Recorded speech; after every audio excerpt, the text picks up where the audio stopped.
Betting ದಂಧೆಗೆ ಸಿಲುಕಿದ ಯುವಕನೊಬ್ಬನನ್ನು kidnap ಮಾಡಿ kidney ತೆಗೆದುಕೊಳ್ಳುವುದಾಗಿ ಬೆದರಿಕೆ ಹಾಕಿದ ಪ್ರಕರಣವೊಂದು ಬೆಳಕಿಗೆ ಬಂದಿದೆ. ಹೌದು, ಇದು ಚಳ್ಳಕೆರೆ ನಗರದ ಶಾಂತಿನಗರದ ಚಿನ್ನ ಬೆಳ್ಳಿ ವರ್ತಕ ಕುಮಾರ್ ಜಮೀನು ಮಾರಿ ಮಗನಿಗೆ ಅಂಗಡಿ ಹಾಕಿಕೊಟ್ಟಿದ್ದರು.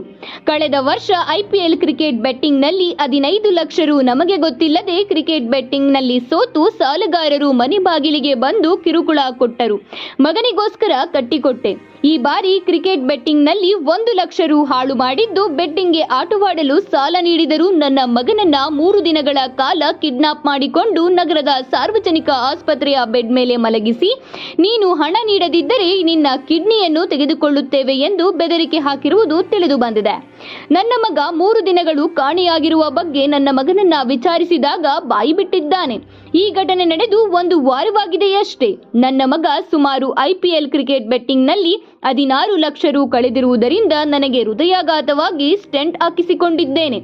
ಇದು ನನ್ನ ಒಬ್ಬ ಮಗನ ಕಥೆಯಲ್ಲ. ಇಂತಹ ಅನೇಕ ಯುವಕರು ಕ್ರಿಕೆಟ್ ಆನ್ಲೈನ್ ಬೆಟ್ಟಿಂಗ್ ದಂಧೆಗೆ ಸಿಲುಕಿ ಸಾಲದ ಸುಳಿಗೆ ಸಿಲುಕಿ ಜೀವನವನ್ನೇ ಹಾಳು ಮಾಡಿಕೊಂಡಿದ್ದಾರೆ ಎಂದು ತಮ್ಮ ಅಳಲನ್ನ ತೋಡಿಕೊಂಡಿದ್ದಾರೆ.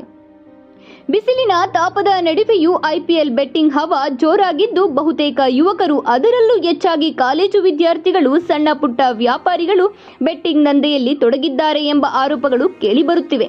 ಹೀಗಲಾದರೂ ಸಂಬಂಧಪಟ್ಟ ಅಧಿಕಾರಿಗಳು ಕ್ರಿಕೆಟ್ ಬೆಟ್ಟಿಂಗ್ ದಂಧೆಗೆ ಬ್ರೇಕ್ ಹಾಕುವರೇ? ಕಾದು ನೋಡಬೇಕಾಗಿದೆ.